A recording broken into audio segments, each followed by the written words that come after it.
Hello mga kabadgets, for today's video, tatapusin ko itong 5 pesos ipon challenge ko. So today maglalagay ako ng 245 pesos.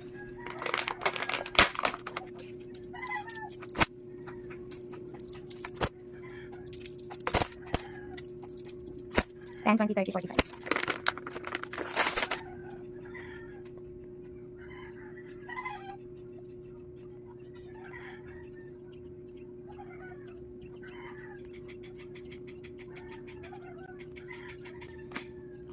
Nag-start ako March 29, 2025 and today is April 5.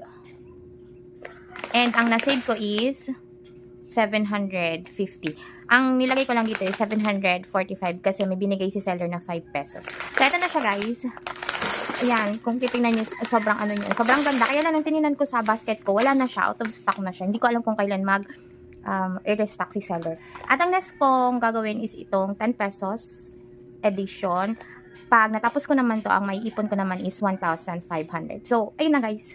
Thank you so much. Bye!